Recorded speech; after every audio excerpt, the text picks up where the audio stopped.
Ladies and gentlemen, welcome to the stage, creator of The Office and Extras, writer, director, actor, producer, philanthropist, winner of 3 Golden Globes, 2 Primetime Emmys and 7 BAFTAs, all the way from England, Mr. Ricky Gervais!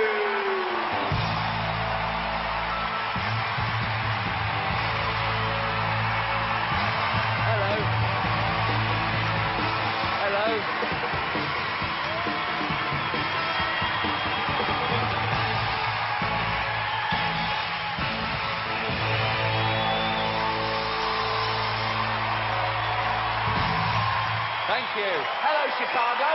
How are you? Wow. Wow. Thank you so much.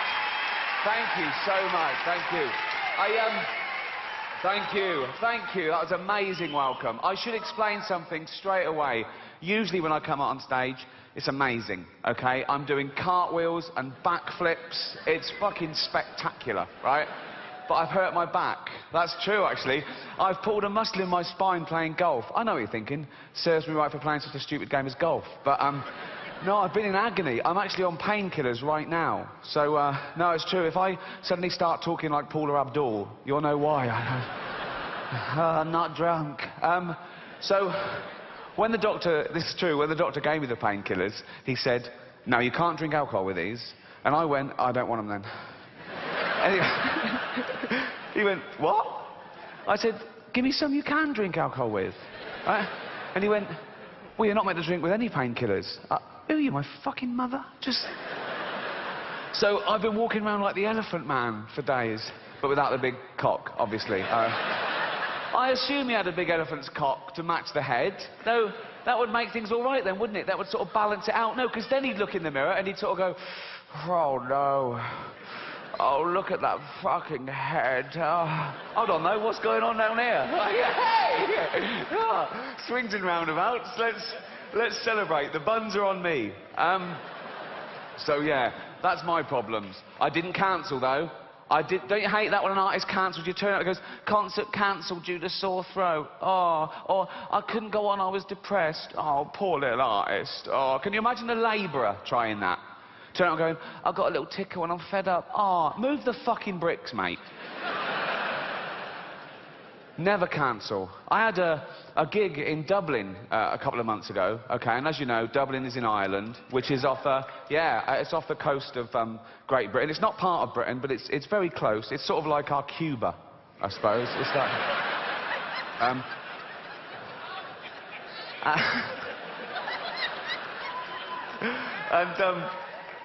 And so, okay, so Dublin O2 Arena, 10,000 seats, sold out well in advance, flights booked, really looking forward to it. A few days before the gig, they start grounding the aeroplanes because there's a volcanic ash cloud over Britain, okay? And if you fly through it, apparently it'll make the plane fall out of the sky. And it was like, that was it. You couldn't fly in that. I mean, a volcano goes off in Iceland and we can't... Oh, what's the point of Iceland, really? What are they...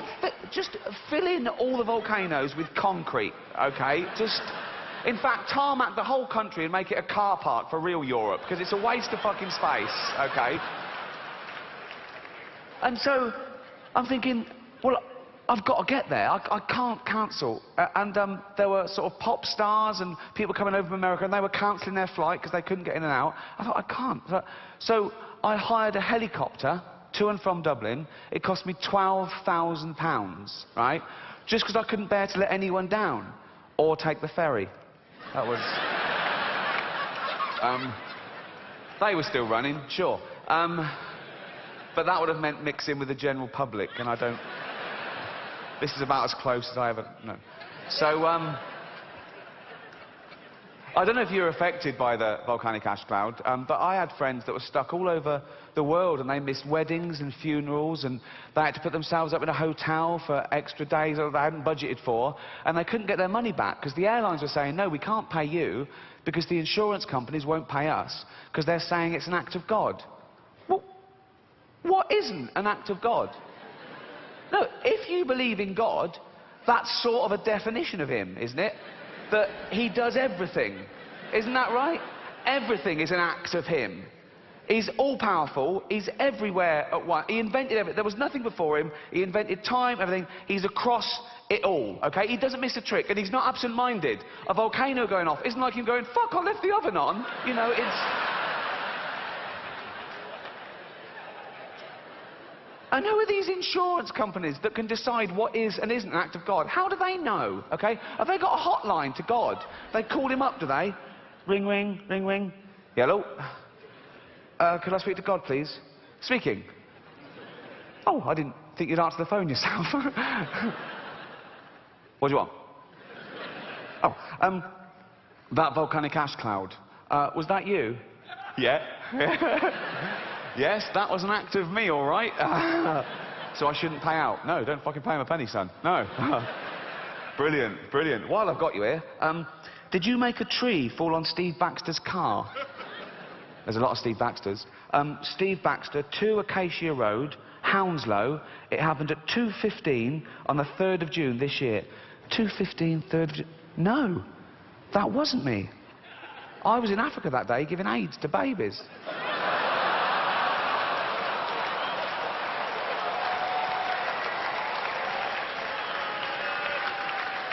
He does everything. He does everything. I don't make the rules. And, well, I'm glad I didn't cancel, because it's fantastic to be here. Seeing you with happy, smiley faces, probably feeling very fortunate that you managed to get a ticket to see a living legend. Or am I...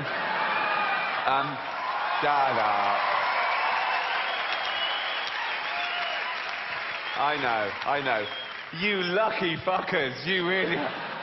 I'm joking, of course. The pleasure is all mine. Thank you so much for coming out, spending your hard-earned cash. I know there's been a recession on. Someone told me. I haven't really... Does it still go? I don't... It really didn't affect me, if I'm being honest.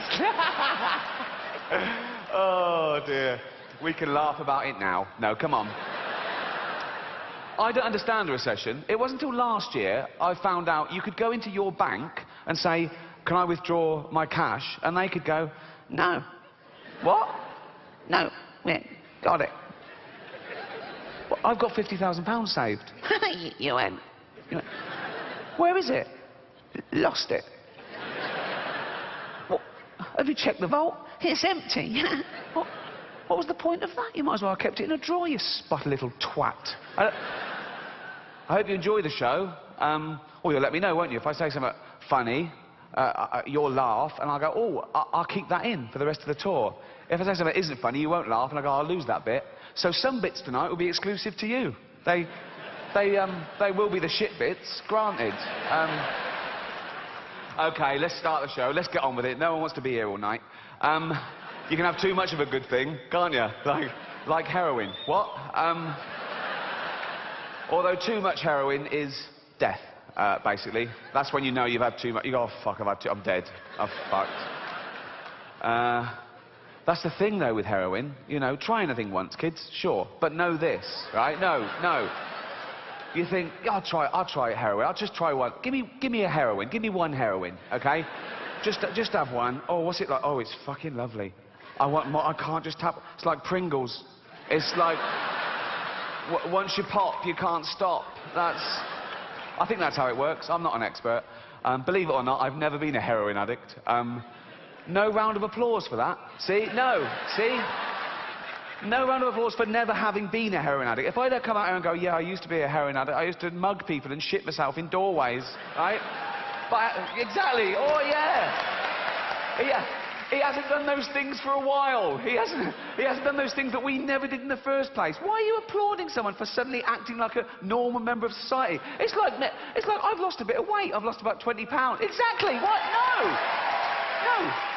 You're basically applauding me for only eating as much as I need now. I should have always been doing that. I got fat because I was a greedy, lazy bastard. There's no other explanation. And I needed people that... They come to me now and they go, oh, well done, you look great. But they weren't telling me I looked terrible. They're basically saying I looked terrible. No one told me at the time. It was really taboo. I needed waiters to come over and go, fuck off, you've had enough. Right? And I've been criticised in the past for having a go at fat people. I've never had a go at fat people. I've only ever pointed out the fact that you get fat if you take in more calories than you burn off. That's simple science. I don't judge them in any other aspect of their life, but that's what happens. You get fat if you take in more calories than you burn off, okay? And that's indisputable, okay? Now, the thing is, people think I'm having a go. I'm not, because I don't judge them. If I see a fat person, I don't make assumptions about him other than how they got fat. And, this is the other thing, wait, right? Not only is that what makes you fat, people know that's what's making them fat. No one got fat behind their own back. No one and went, what the fuck's that? Okay? It's not a surprise, it's a gradual process. You have loads of time to back out from this project. Also, no one's sneaking into thin people's apartments and injecting their lettuce with 1,000,000 calories. That doesn't happen, okay? They know what to do. If you got to a bloke and he's surrounded by cakes and pies, right? And you go, you know what's making you fat, don't you? He doesn't go, is it all the running? He knows what it...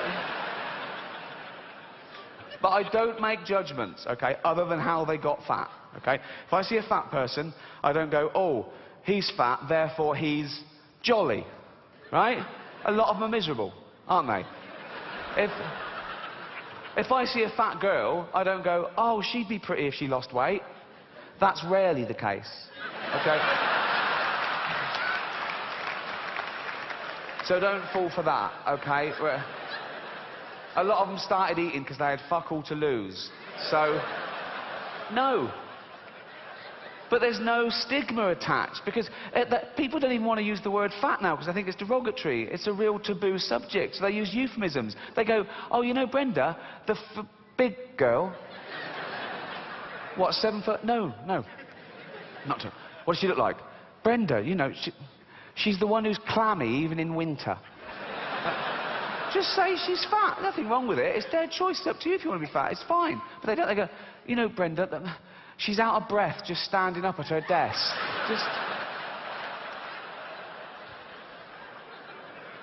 But, even though it is their own fault, and it is their own fault, I feel sorry for them, right? No, I do. Particularly fat women, because fat is a feminist issue. Men get fat and we just go, fuck it, all bought and paid for, you know. We don't come under the same constraints of society, whereas women are inundated with images of how you should be, size 0 models, this diet, that diet, look like this, keep your man. And they make such an effort, don't they, fat girls? They've always got lovely hair, aren't they? They're always having their hair. They've all got lovely hair. Always got lovely hair. Always got those lovely false nails, haven't they? They make an effort. Anything but jogging, right? They love high heels, don't they? They think it makes their legs look less... It doesn't. It just... You can just hear them coming now. I don't want any fat people to feel uncomfortable at one of my gigs, so next time, buy 2 seats. I'm joking. I'm joking. Shut up. I'm not having a go. I'm just pointing out, you know... I was listening to the radio in England a few weeks back, Radio 4, quite highbrow. There was a discussion about political correctness. My name came up straight away, right? And there was this woman on there going, oh yeah, well it's not right. Ricky Gervais, he makes jokes about fat people. He wouldn't make jokes about gay people, would he? And being fat is like being gay. What? No, it's not. What? You can't choose your sexuality. As we've established, you choose whether to eat too much or not. You know, with your sexuality, you're born, you grow up, you discover you like same-sex relationships, and that's it. You're gay, okay? For being gay to be the same as being fat, you'd have to be born, be straight, grow up knowing you're straight, but gradually and consciously wean yourself onto cock.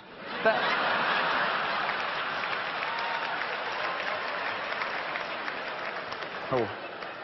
Happy 16th birthday, son. This is Raoul. Suck his cock. Sorry, father? Suck his cock. 16 now, suck his cock. I'm heterosexual. Oh, with his newfangled words. Suck his cock. Come on. I don't like cock, father. Doesn't like cock. How do you know if you've never tried it? Ah! Suck his cock. Suck one cock. Suck... Not sucking it, that's playing with you. Put it in your mouth. Put it... oh, look, have a go, you might like it. Oh, it's not so bad, is it? I fucking love these. If that happened, then being gay would be the same as being fat, but it doesn't, so it's not, okay? I was on a plane last year, okay, going from New York to LA, okay, and me and my girlfriend were one side of the plane, there was the aisle, and the other side there were these two huge fat women, okay, proper fat. One of them just got on and went, "Can I have a belt extension?" "Yeah, of course you can, you've earned it," right? So, proper. In fact, I was thinking of calling the pilot out and going, "Should one of us swap with one of them? Otherwise, we're just going to Canada." Do you know what I mean? And one of them was even fatter than the other one, okay? And she was there, and she got on the plane with one of those takeaway buckets of fast food. Bucket! I mean, there's your first clue. When did that happen? When did fat people just give up? When did they go into a shop and go, "Oh, fuck it, just treat me like a farmyard animal"? Really? Give me it in a bucket. In fact, just strap it to my fucking head, and I'll just... A bucket? Really? You want your meal in a bucket? Yes. Right? So, she's there, and she's chowing down, right? And I swear, she turns to her fat friend and says, "This is the best fried chicken I've had all day."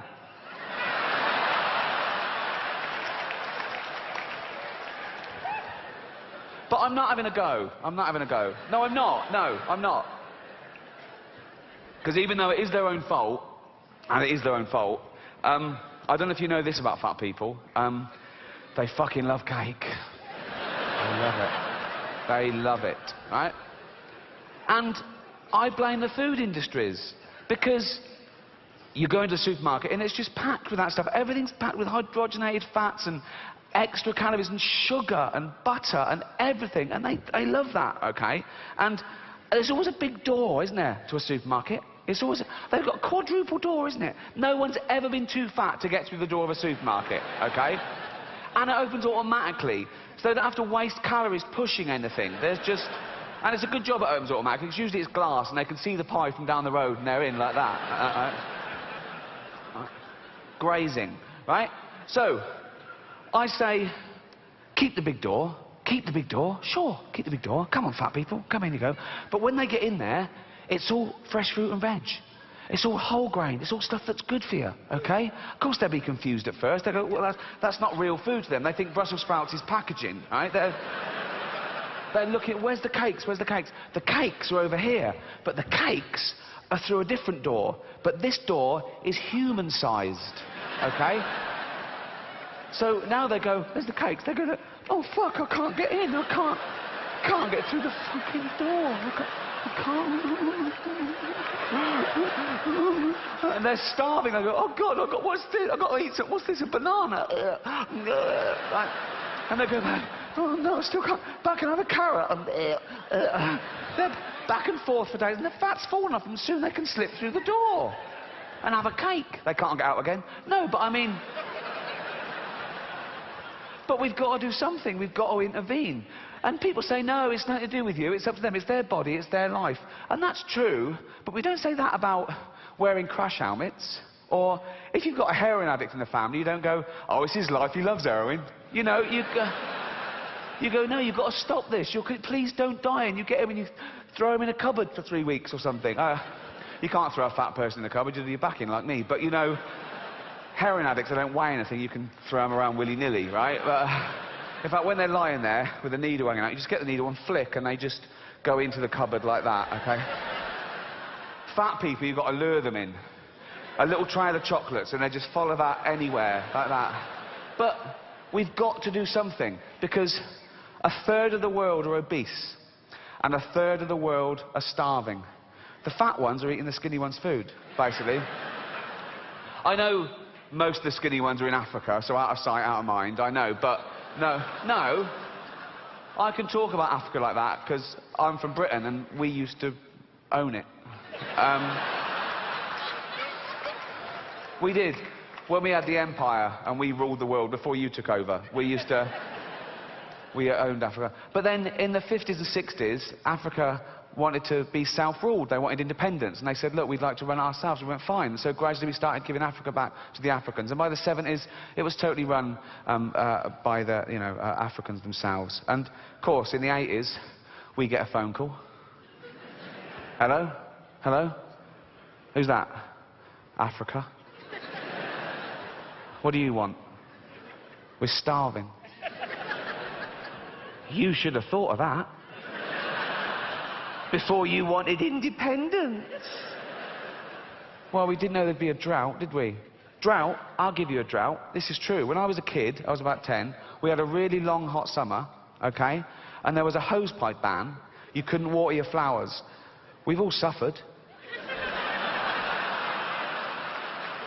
So, that's true, actually. One long hot summer, and the water ran out, and we didn't know what to do. We thought, what can we do? And there was people coming around your house trying to tell you how to conserve water. They were saying things like, when you brush your teeth, don't let the tap just run. Put a little glass in it. And they came around, they were putting house bricks in the cistern of the toilet to save water. And there was public information films on the television. There was one advert that was like, it was like an animation, and it was like a couple in the bath. And it said, conserve water, take a bath with a friend. Which I did. I say a friend, he was more a friend of my granddad's. But, no. £10 is a lot to a kid in England. What? He taught me a lot, he taught me a lot. Stuff like, you don't wash it like that, give it here. No, he was a sweet old man. I used to call him Grandad Charlie. He wasn't my real granddad, he was just an old bloke that lived across the road. He used to come round whenever he saw my parents go out, right? And he'd come round, Mum and Dad out, yeah, oh, right, do you want to see a magic trick? Yeah, he'd draw the curtains, right? And he'd make me close my eyes, okay, and he'd sit down and he'd put a top hat on his lap, like that, right? A magic hat, right? And he'd go, close your eyes, he goes, and feel the magic rabbit. And I used to go up and I used to put... I used to go in, I used to feel the little... That weird little thing it was, didn't have any fur or ears, right? And he used to go, and it was scared stiff, it was terrifying, right? And he made us stroke it, and I stroked it so fast once that it was sick, all down my... Shut up, fuck off. Oh dear, oh. Where was I? Oh yeah, famine. Famine is a problem. Which brings me to this next fad that we need to stamp out. This happened Christmas before last, exchanging gifts with old friends, good friends, quite well-off friends, if I'm being honest. I got them a coffee-making machine from Harrods, top of the range, they loved it. They gave me my present, it was just an envelope. I thought, oh, what's this, vouchers? Opened it up, it wasn't vouchers. It was just a card with a picture of a goat on it. And I said, what's this? They went, oh, our gift to you is we gave a goat to an African family. What? I'm looking at the coffee machine thinking, is it too late to take that back? Is it too... what is it? Oh, we gave a goat to an African family. Did you? Oh. So, I've got fuck all then, basically. I mean, I don't even know this African family. Why would I give them a goat? It doesn't matter. This serves no purpose at all. This is no good for anyone. They're 50 quid down. I've got nothing. The African family's going, not another mouth to feed. Right? The goat is going, where the fuck am I? This is shit. What? A week ago I was gambling around the Cotswolds. There was grass and tourists with nuts and... This is a fucking dust bowl. There's no way that goat wanted to go to Africa. It was basically... No, it was kidnapped. It was abducted. It was put in a sack and bundled on a boat to Africa. Like Roots in reverse. There is no way. They went, do you want to go to Africa? He went, definitely not. No. Oh, come on. Why didn't you want to go to Africa? Lions. Come on. Why didn't you want to go to Africa? AIDS. Well, that shouldn't affect you. It shouldn't. So just be careful with that charity shit, particularly at Christmas. That's when they get you. They give you a guilt trip at Christmas. all the adverts are for charity at Christmas. You're sitting at home, aren't you? Having your Christmas lunch, loads of food, too much food. Probably going to throw a lot of it away, right? And things like this come on the telly. This runs every Christmas day in England. It goes, "Is there an old lady near you cold and lonely this Christmas?" Yep, I fucking hate her. Nosy bitch winds me up all year round, okay? I can't wait for the cold weather. There's no old lady near me. She died last year of hypothermia, so result, yeah. Brilliant. The other big one is a dog is for life, not just for Christmas. Right behind that, I'm really into animal welfare. And that's obviously aimed at parents whose kids go, "Can I have a puppy? Can I have a puppy?" And they go, "No, can I have a puppy? Can I have a..." Oh, and they get them a puppy to shut them up, right? And the kid likes it when it's cute. It grows up. The kid gets other interests, gets bored with the dog. They lumber the parents with it. The parents get bored with it. They abandon it. 11,000 pets were abandoned in England last year, which is terrible. And I think, you know, kids should have pets. I think it teaches them life lessons. I haven't got kids of my own, but I've got loads of nieces and nephews, and they've got kids of their own now. And I want to be a cool uncle and give them what they want, but I want to be a responsible one too and not add to the stray problem. But I think I've solved the dilemma. Here's a tip. This is what I do anyway. You've got to wait till Christmas Eve and always go to an animal rescue centre, not a breeder. And I go along to an animal rescue centre Christmas Eve, and I go to the veterinary part, and they've usually got like a runt who's been born sort of disabled with no quality of life, and they're just putting that out of its misery, right? And I go, "No, don't kill that one. I'll take that one." And they go, "It's only going to live a day." Perfect. Perfect. So, and I run home, I'm going, "Don't die yet, don't die yet." A little bit of Starbucks, a little bit of Starbucks. And I rush in, I call my niece, she comes running, "Uncle Ricky, got your puppy." "Oh, Uncle Ricky got me a puppy." "Yeah, your best uncle got you a puppy. Yeah, go and play with it, quick. Go and play with it."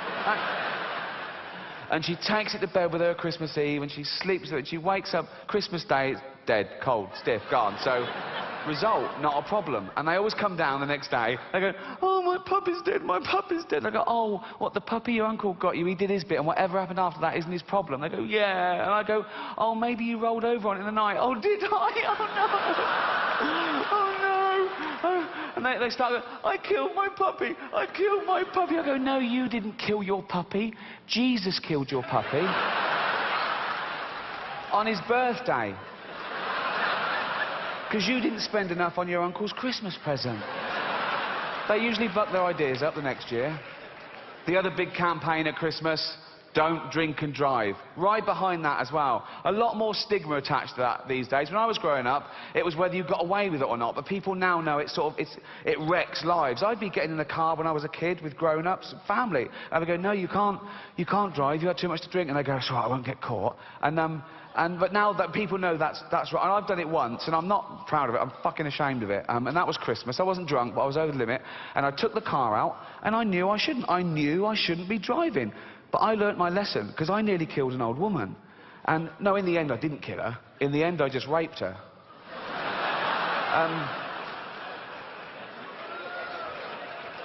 But as I say, nothing came of it. Luckily for me, 1,000 to 1 shot, she had Alzheimer's. So, not a credible witness. Spiders, oh, spiders, they're always ready, aren't they? Aren't they always ready for... They're always ready for action, a spider. It's always completely fucking ready for action, like that. Always ready for action, always. I mean, some animals are sometimes ready. You startle a cat and it'll go, "Oh," for a few seconds, and it goes back to chilled. Most of the time, a cat is just laying on the floor, innit? Just on its side, all 4 limbs just stretched out in one direction. You will never see a spider like that. You will never see a spider just lying on the carpet, right? Its head down and all 8 legs just stretched out like that. They're always ready, okay? They're always ready in every direction, like the fucking Matrix, like that. They don't have to turn, they've got 10 eyes, 8 legs and 10 eyes. It's over the top, okay? And they're even ready when you don't think they're ready. You can see an empty web, okay? And you go, "That spider's not ready." "No, touch the web." "What?" "Touch the web." And it's there. I fucking hate them. 37,000 different species of spider. 37,000 different species of spider. I mean, millions and billions of individuals in each species. And that's just one class, arachnid, of one phylum, Arthropoda. There could be 5 million species of animal alive now on the Earth. Best guess, okay? And that's 1% of all animal species that have ever existed. 99% of all animal species that ever existed are now extinct. And that remaining 1% is 5 million strong. Take one of those species, termites. If we were to weigh every termite alive now, it would be 10 times the tonnage of every human being on Earth.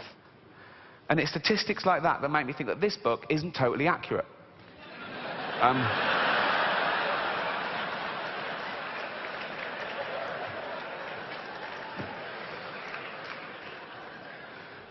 It's the book of Noah, the children's edition. I actually got this awarded to me when I used to go to Sunday school every week. I believed in all this till I was 8. St Agnes Sunday School, presented to Ricky Gervais, R-I-K-K-I, like a fucking mongoose, right?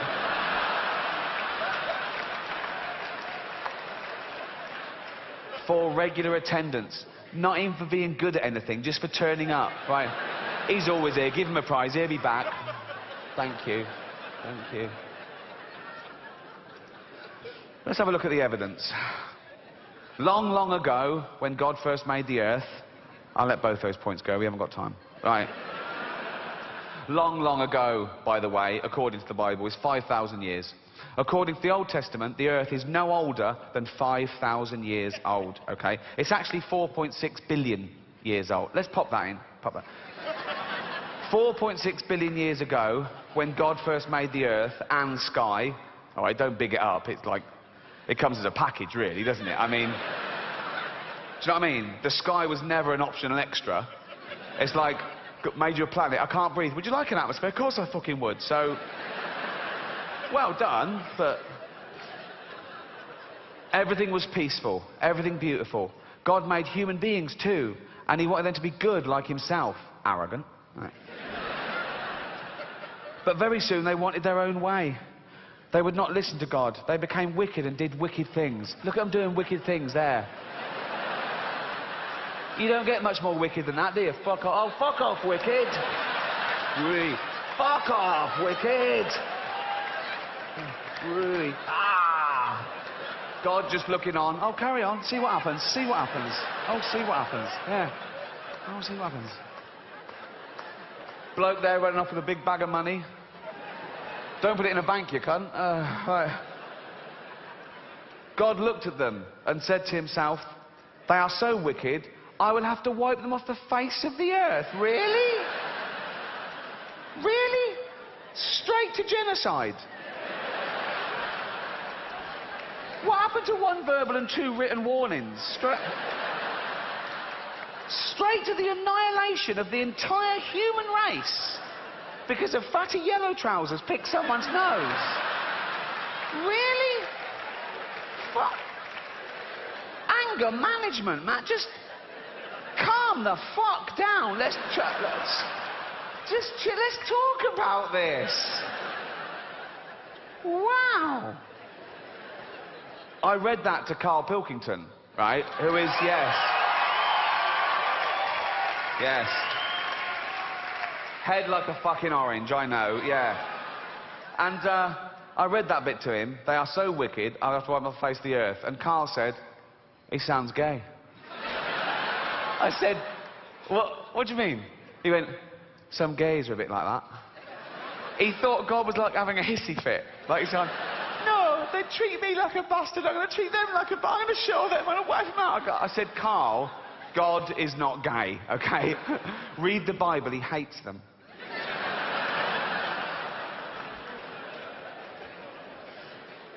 They are so wicked, I will have to wipe them off the face of the earth. And every living thing with them. What's the squid ever done? It's gone mad. What? But he's not gay. God is not gay. But there was one man who was still very good. His name was Noah. He was a friend of God. Just a friend, so don't know. Just a friend. A friend with big hooped earrings.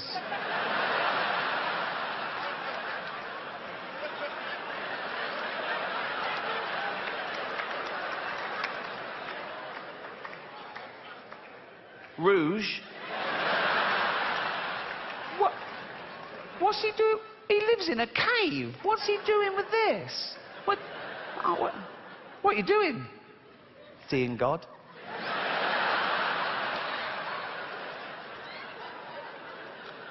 You never know. Handlebar moustache.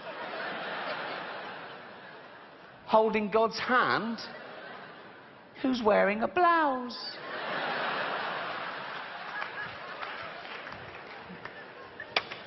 God is not gay. God said to Noah, I am so angry with men.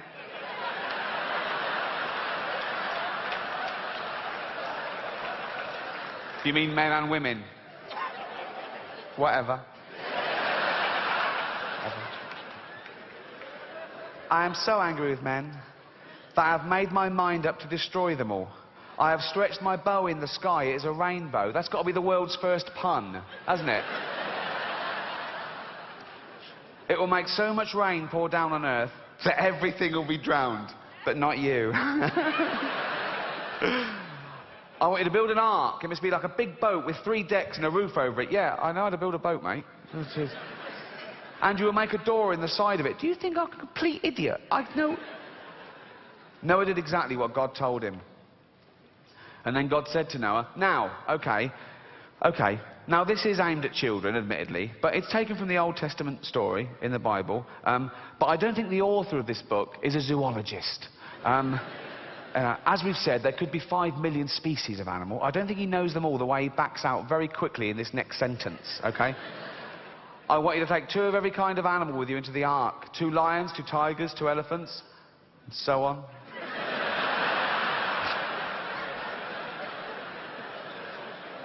What? I've got lions, tigers, elephants, so on. On you go. Look after them well and keep them alive. And Noah did what God said. Now I want you to study that scenario. Okay, so God is angry with mankind. He's fed up with them. They're wicked, right? He's going to wipe them out and just start again with Noah and his wife. He's angry with the animals too, for some reason. So he's going to start again with just 2 of each species. He calls a flood. They build an ark. Noah goes, right, 2 of every species. 2, just 2. Right, quick. First 2. Ooh, there's a stampede. 2 elephants. 2 toucans. Just walking.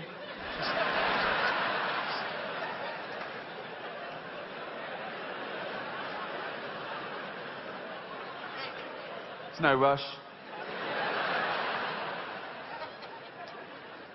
Just strolling, baby. I think this one is a bit more concerned than this one. This one's probably going, should we fly?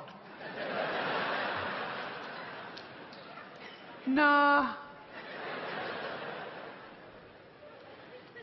No? Nah. I could do this all night.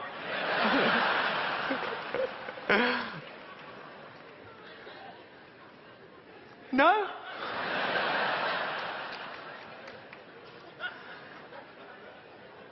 Nah.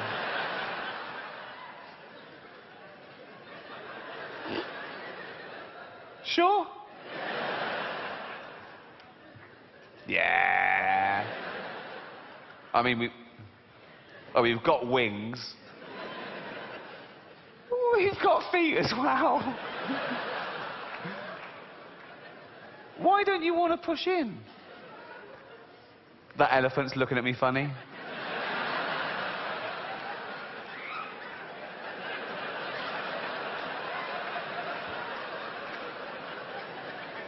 Yeah. I fucking am. If you try and push in, I'm going to stamp on you, you big-nosed twat. Hold on. Who are you calling big nose? What do you mean? No, it just... pot calling kettle black. What the fuck does that mean? What does pot... Well, you know, if a pot's... Oh, forget it. I can't forget it, I'm a fucking elephant.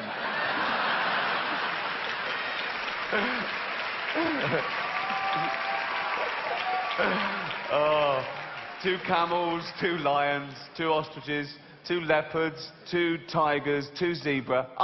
Here's the crux of my point. Just one species on the ark at the moment, the giraffes. They got their first longer legs, okay?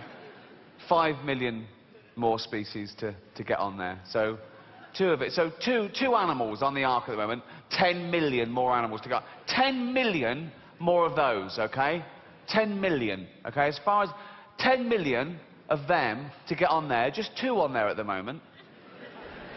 Look how much room they're already taking up.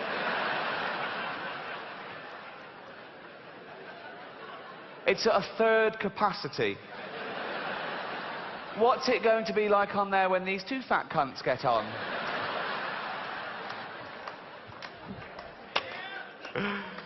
Then God bent the bow of his anger and the rain came flooding down, covering the earth with water. It rained for 40 days and nights. The flood water rose higher and higher until it covered the tops of the highest mountains.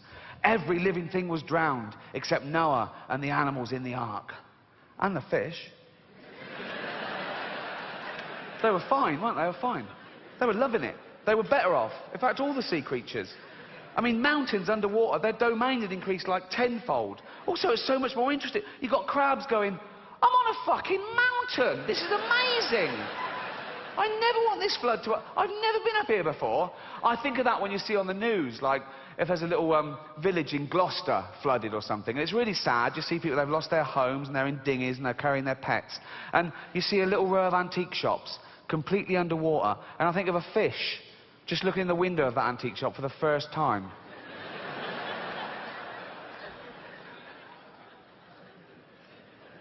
So that's a chaise longue.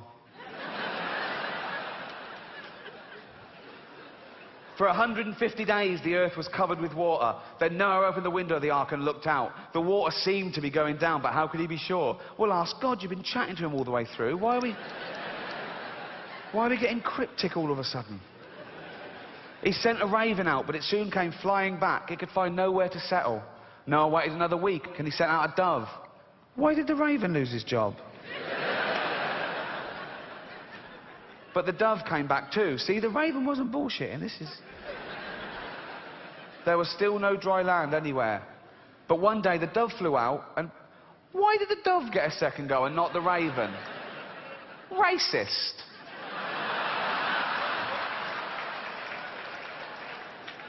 But one day the dove flew out and brought back a green olive branch, and Noah knew that God was no longer angry. Then God told Noah to let the animals out of the ark. They must once more fill the earth with living things. The first thing Noah did was to build an altar. He offered a sacrifice to God to thank him for saving them. And Noah said, I will make a pact of friendship with you. I will never again send a flood to destroy the earth. The rainbow which I put in the sky will no longer be a sign of my anger, but a sign of peace. It will be a sign of my friendship with men. That is how it is. That is how it is used today. They took it literally. It will be a sign of my friendship with men, which begins today, and which my son Jesus will one day prove by shedding his blood for men. Who? You'll see. There wasn't a teaser campaign in the Old Testament. Like, coming soon, the sequel. And so when you've done wrong and you are feeling very sad about it, think of the rainbow and the peace which God wants to put into your heart. He has promised to be your friend, promised to be his. And that's just one of 12 in the Dove Book series. I've only got one, number 9 now. Although I think my favourite would be number 8, just from the title, Jesus and the Cripple. Thank you. Cheers. Oh.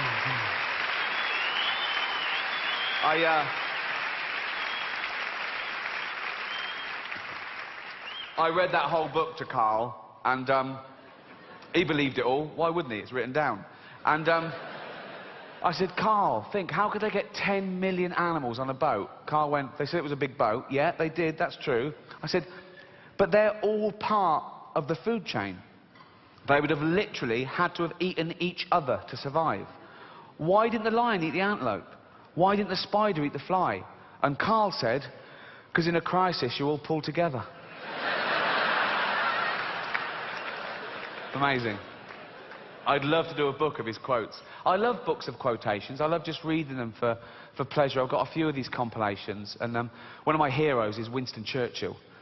And when I read "Give us the tools and we will finish the job," I thought, how inspiring. And when I read "Never in the field of human conflict was so much owed by so many to so few," I thought, how patriotic.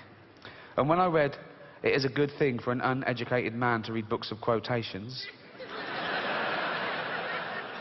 I thought, you cheeky fat git. People always say to me that Oscar Wilde is the greatest genius that's ever lived. Let's have a look at the evidence, okay? Here's one of his. "All women become like their mothers. That is their tragedy. No man does. That is his."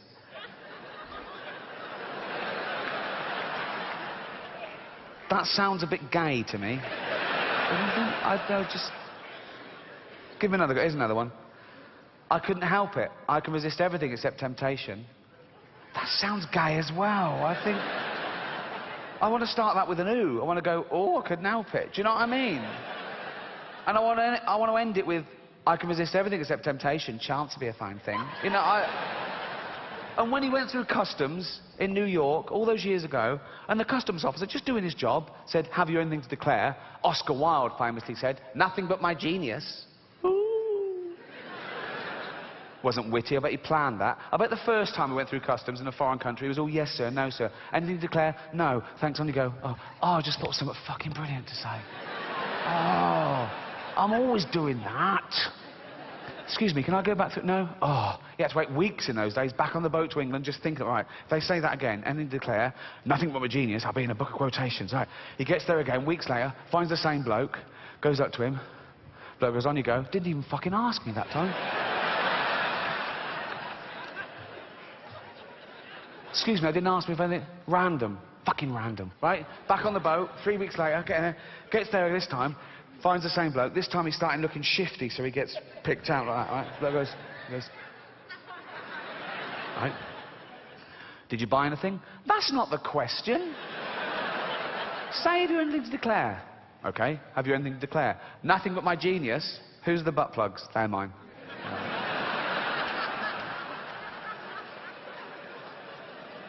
Incarcerated in Reading jail for homosexuality.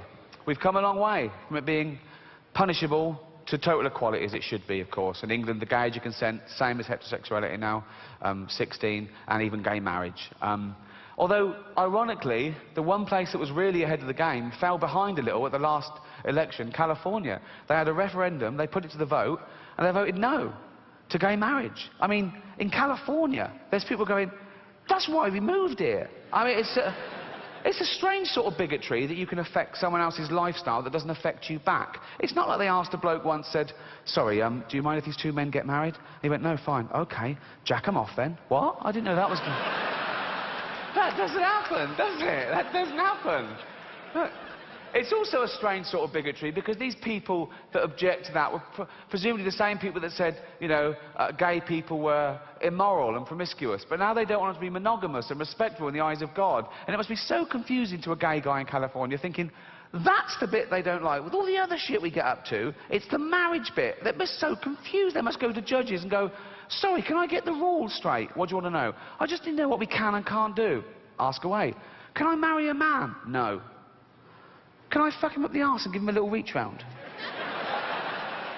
"Please."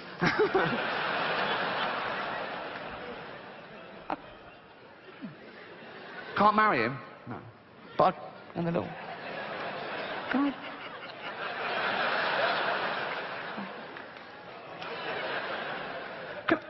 Can I pick up a stranger in the bushes and take him home and jizz on him and throw him out in the morning all crusty and homeless?" "Of course you can, yeah." "But I couldn't marry him." "No." No, and don't ask again. "Could I line up 15 men?" I'm just riffing here. "Could I line up 15 men and just jack them off for a laugh?" "If you want, yeah.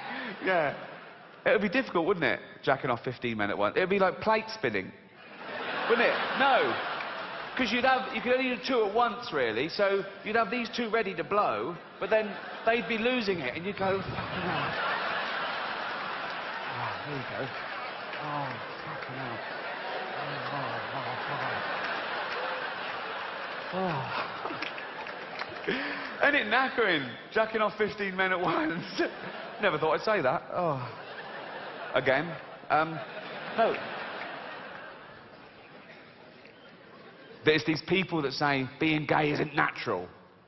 Well, it is natural. And I've got a book to prove it. Homosexuality occurs in about the same incidents in the animal kingdom as it does in human society. This is a real book. It's called Biological Exuberance, Animal Homosexuality and Natural Diversity by Bruce Bagamill, okay? The evidence is compelling, and it seems there is virtually no species which does not have its gay community. That doesn't mean like chimps on one particular street wearing leather caps and stuff. It's they sort of spread it out more, really. This is a real book. Can we have the first slide, please? Right, okay. Right. This is a real book, okay? Right? Absolutely real, okay? Two male stump-tail macaques in mutual fellatio. They're sharing it around. Next slide. Okay. A male squirrel monkey, right, performing a genital display toward another male. He's just going, what do you think of that? And this one's going, what? Suck it. Look at his little hand. Why? Because we're gay. I'm not, you fucking are. Look at the way he's holding him, and he's got his leg up for extra purchase. He's gone, get in there, get in there, get in there. Look at him. Can you imagine my face when I discovered this book?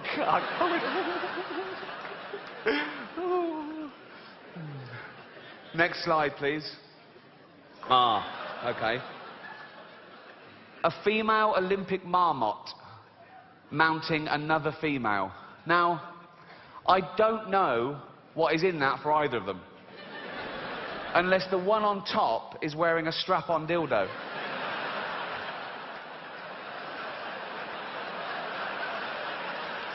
One more slide. Oh, this is a doozy. Okay. Two forms of copulation between male dolphins. Genital slit or anal penetration above, and below, blowhole penetration. Oh, yeah. Oh, yeah.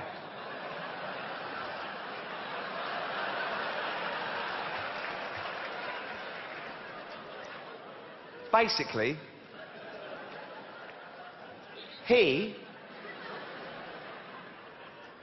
is fucking him in the head. It's in the head. He's fucking him in the head, ladies.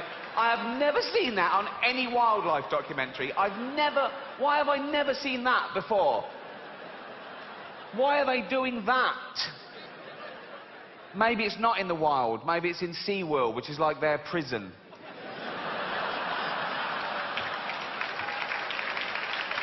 And they're going, fuck's sake.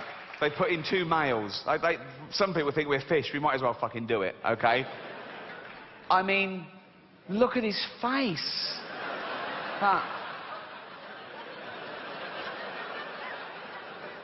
He's going, Dave.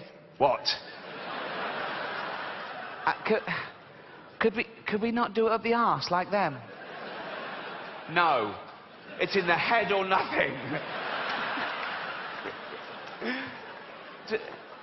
Dave, what? What? Dave, I love you.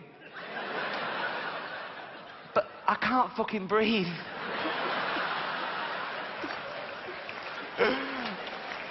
That is a real book. That is a real book. Can we have that? Look. I love the fact that he found like a turkey in drag to show how gay animals can be. The gayest animal in the world. I hope I haven't offended anyone with any of the subject. No, I do. I do. That's not the point. I don't try and offend. If I have offended anyone, and I'm sure I have, I don't apologise. No, I think you should. You have to be able to justify everything you do. And I just think that a comedian should take you to taboo places you haven't been before. Otherwise, you could do it yourself. There's enough anodyne comedy out there just doing things, obvious stuff that, you know, doesn't make, you know, any difference at all. And there's this spate of comedians saying sorry when they go too far. I just think, you know, you should... They go, oh, sorry, I didn't mean it. Well, you should know better then. There's also a witch hunt at the moment with people saying, oh, is there anything you shouldn't make a joke about? No, there's nothing you shouldn't joke about. It depends what the joke is.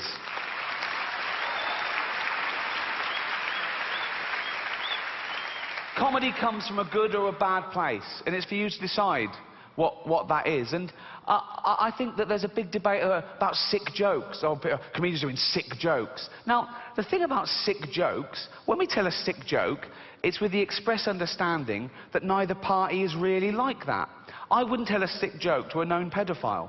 I wouldn't go, here, mate, you're going to fucking love this more than anyone, son. Do you know what I mean? And I've never been in trouble for anything I've said in my professional career because I've refused to apologise. What can they do to you? You know, growing up, you know, you try things out and you get taken the wrong way a little bit. Not like the dolphin. I mean, you know, not... When I was about 23, 24, me and my girlfriend met up with this other couple. They'd moved down from the north of England to London. They used to come in the place I used to work, and we had a couple of drinks with them. They were cool people and they were fun. And after we'd met them a couple of times, they invited us to a party at their house. We went along. One, it was a dinner party, which they hadn't warned us about. But two, it was for their family that had come down from the north to see how they were getting on. And it was both their parents and grandparents and great uncles, average age about 85, right? And I think we were an afterthought. We thought, oh God, we don't know anyone our own age. Oh, that Ricky and Jane, right? So we went along, and we were still getting to know them, so we just spoke to them all night. We didn't really mingle with the older people. And as I say, we use comedy as a sword and a shield and a medicine, but usually as a getting to know you, okay? We use comedy to break the ice. Are you like-minded? What can you take? What do you like? And I've always sort of pushed the boundaries a little bit to try and make people laugh at things they didn't think they could. But, you know, but then, you know, everything turns out okay, I suppose. And I started off lightly. I told this joke. Why did the little girl fall off the swing? Because she had no arms. Yeah, sweet. And they laughed a little bit louder than that. There was only two of them, so thanks, right? No, so I thought, okay, they get it. They like so, and so you up the ante a little bit. I don't you push, and I told this joke. Oh, I need a drink. Start the car, seriously? Right. I told this joke. Made sure the old people couldn't hear like that. I went, okay. Father, sitting at home, just reading the newspaper. This little girl comes running in. She's only 6. Hello, darling. Hello, Daddy. You've been playing? Yeah. In the park? Yeah. With your friends? Well, until the man came along. Till the man came along? Yeah, a man came along, and he asked my friends to leave, so it was just me and him. Darling, come over. Whatever happened, none of it was your fault, okay, darling? None of it was your fault. But tell Daddy every detail. What happened? He took me behind a tree so no one could see what we were doing. Oh, God, darling, and then what happened? He took my dress off. Oh, God, what happened next? What happened? He took his thing out. Oh, God, darling, and then what happened? Nothing, that was it. Oh, well, make something up.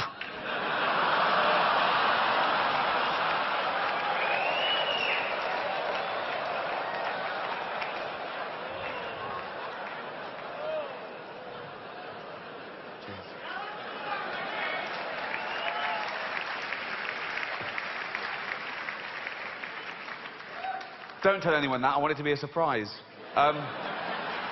So I told that joke, carried on, getting a bit drunker, telling jokes. Eventually we sat down for the meal about 9:45. They put 2 tables together, and the host sat at either end, and they put me in the middle, opposite this very sweet but very deaf sort of 80-year-old man. So conversation was a bit stilted. And after about 20 minutes, Ian, one of the hosts, pipes up and says, "Oh, Ricky, tell that joke." I went, "What?" All the old people went, "Oh, we love jokes. Do you?" I looked at Ian, and Ian went, "Be fine." I went, "OK." And he got on with his conversation. And so they're all like that. I went,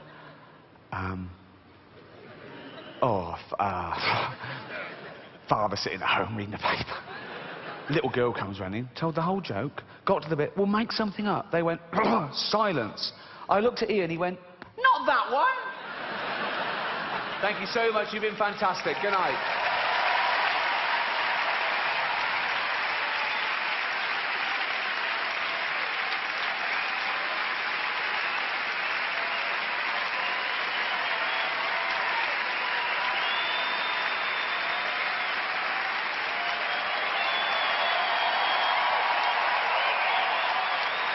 Thank you. Thank you very much. Thank you so much. Cheers. Thank you. Fantastic. Thank you so much.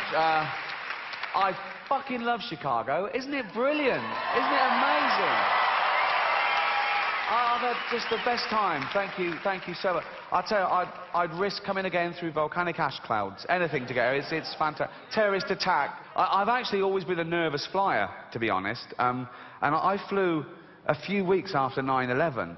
And after 9/11, the world went a little bit crazy. You know, understandably, the rules changed, and there was a lot of anger and fear and confusion and finger pointing. And I'd always consider myself quite a rational, liberal sort of guy. And I tried to remain that way after 9/11. And even in, like, in the pub with mates, I'd be the ones going, "No, you can't say that. No, that's a generalisation. That's ridiculous. No, that's unfair. You can't tar everyone with the same brush. No, it's still the safest form of transport. It's 16 million to 1, the chance of a, you know, trying to be rational." That's in a pub. When I'm flying, it's more like, "Check him again. Can we check him again? He's getting on this, but do you mind if I check him? Can I just... And after 9/11, with all the checks, I still tried to remain sort of rational and philosophical. I was thinking, right, it's harder now than it ever was to get a bomb on the plane. This is, you know, the restrictions are tight. It's safer now. And then I found out that a terrorist doesn't even have to get on the plane now with a bomb. They found heat-seeking missiles, and they could just park up in some sort of lay-by and take the plane out within the first 10 minutes of takeoff. So now I'd be on the plane going, right, we're out of range. Who's got the bomb, right? And as I say, I flew a couple of weeks after 9/11, internal flight, and we're up in the air. I'd done the thing right, we're out of range, right, okay, right. And I was still a bit nervous, and I said to the air hostess, I said, "Have you got any magazines?" Think of this. She said, quite loud, quite blasé, she said, "No, honey, we've got no magazines. We've had to undertake severe cutbacks because we're one of the companies being sued over 9/11. One, don't mention 9/11. Surely a new rule book went round. Don't mention 9/11 when you're handing out the coffee. Just, you know what I mean, right? Two, don't say severe cutbacks. Severe cutbacks. If someone says that, I don't think of magazines anymore. I think of a bloke in an aircraft hangar earlier that week going, "Do we really need all these rivets?" It's just... What terrible bedside manner. I mean, I take first-class flights everywhere. I know you wouldn't have it any other way. I'd do it for you, really. Some of the flights I take cost £10,000, OK? And for £10,000, in a disaster, I expect the front end of my plane that I'm in to gently break off and float down to a desert island. It doesn't. I'll die with the rest of you fucking losers. That's not fair, is it? I know you tried to save me, but you couldn't. We'd just be on the news. I'd probably be the only one get name-checked on the news. You'd be 230 others, but which is some consolation. But anyway, so, OK. Once I was flying back from New York, OK, 9:25, a Saturday night, JFK, to London Heathrow. BA, first class. Okay. Now, this is my point. It's fear that threatens rational thought, I think. Okay? I'm there. Now, the whole week leading up to that flight, I don't know if you remember it, or it's happened more than once, I don't know, it was a couple of years ago, on every news channel in America, there was a rolling ticker tape that said, America on red alert. We've had intel, there's going to be another 9/11 in a major city, probably New York or LA, okay, this weekend. Do not fly unless you absolutely had to, right? I had to, I was filming. And, right. So, I'm the only one in the first class lounge, okay? And I still tried to remain rational. I was thinking, no, it's safer now. Everyone's looking for a terrorist today. They'll leave it till Monday, right? And then it happened. The thing that threatened my rational thought. I had a bit of a mini breakdown. Into the first class lounge, about 30 minutes before boarding, came this guy. I don't know whether he was North African or Middle Eastern or Asian, but he had all the gear, right? Beard, steered attaché case, okay?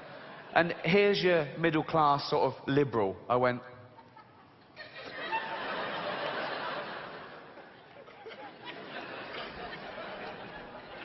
I was suddenly engaging staff in sort of banal conversation, going, flight on time? They're going, yeah. What's the weather like in London? Like they were going to go, it's a bit cloudy, but there he is, right? Didn't happen. So I'm left there, right? And I'm looking over at him, and I'm thinking of all the running up to it, and the week, all the news and everything. But now there's a fight between good and evil, between rational and irrational, okay? This one goes, ooh, that's a suicide bomber. Oh, don't be stupid. Of course it isn't. It is. How do you know? That's what they look like. What? Beard. Don't be stupid, right? Then he makes a phone call, and I couldn't understand what he was saying, but he sounded a bit angry, okay? This one goes, oh, we made a phone call, right? This one, no, you just made a phone call. Yeah, but not in foreign. Right? So shut up, right? He's been checked, like the rest of us, he's been checked. Did they check the beard? Yeah, they checked the beard. Yeah, they checked the beard, right? And then I'm looking at him, must have been absent-minded with all this going on in my head, and he catches me looking, and he does this. He goes, oh, he knows, right? This one goes, no, he knows why you're looking at him. He's had that sort of prejudice for months now. Stop looking at him. The beard. Yeah, right? But this one starts winning. The fear starts beating all the rational thought in the world. And he was going, no, but it could be. Well, yeah, it could be. Probably not. Well, no. The stats are up today. Yeah, but still, it won't happen. Don't say it won't happen to us. People of 9/11 said it wouldn't happen to them. Yeah, but all the tests. Yeah, well, they find new ways of getting through our detection. Then we have to up again. Yeah, you're right. And suddenly I thought, oh my God, this is it. This is it. And that wave of nausea, and you suddenly realise, oh my God, I'm witnessing this. This one goes, okay, right, let's report him. This one goes, no. Why? In case someone thinks we're racist. No, fuck that. Let's report him and be a wrong, embarrassed, live racist, just in case, right? And I go, no, so I don't. And so now I think he is a suicide bomber, and I think I'm going to get on the plane and die, but I'm not going to do anything about it. And I'm nearly in tears. And all this happens in a few moments. And I look over, and he's joined by his wife, who's got all the gear, and his two little girls, okay? And I suddenly go, oh, of course he's not a fucking suicide bomber. If you're off to see 72 virgins, you don't take the wife and kids along. So, no, it's true. And I got on the plane, and of course he wasn't a terrorist, and I was sort of a bit embarrassed, and I saw the funny side of it, and I was relieved and everything. And he was a businessman and a family man. He was playing with his two little girls who kept running up and down and banging into my chair. He wasn't doing anything about that at all, okay? Nothing about that at all, okay? And he was sort of chasing them, and I was squealing really hard, going through. After half an hour, I was hoping someone would blow the fucking plane up, to be honest. But a really weird thing happened during that period. I got so paranoid about terrorist attack that I started taking private jets and helicopters everywhere just because I was so rich. No, no. No, again, my philosophy was, I'm the only person on this plane and I definitely haven't got a bomb. So we're all right, you know. And I was taking a helicopter one day and I was waiting on the helipad, okay. Rewind 2 days before that. I'm at home having my cereal, my Cheerios, and there's a carton of milk there with the missing person things on the back. And I've seen 1,000 of them, okay. This one was slightly different because it was a missing child, which is always sadder. Well, no, it's sad when anyone goes missing, but presumably because of her age, this was an abduction and, you know. And it was also the language, it was a plea from the mother. And it was the wording. She just said the name of the little girl, which I won't say, I remember it, and the day and place where she was last seen. And she just said, 5 years old, blonde hair, blue eyes, always happy, please help me. And it must have stayed with me. 2 days later, I'm there. It's like a wharf development, waiting for this helicopter. And I'm looking down onto sort of some disused sort of warehouse space. And looking one, right? And someone had put up a brown blanket with this duct tape, okay, as like a curtain. And it had fallen away. And I can see in, this is a true story, it's an empty room, apart from a mattress, and on the mattress is a little girl with her hands tied. And my fucking heart, 5 years old, blonde hair, blue eyes, always happy, crying her eyes out.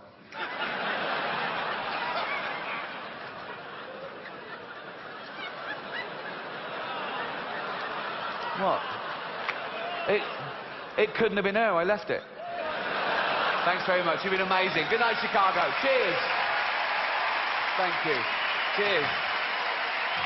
Oh, thank you so much. Thank you so much. Thank you.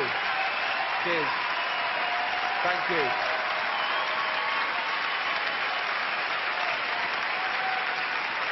Cheers, everyone.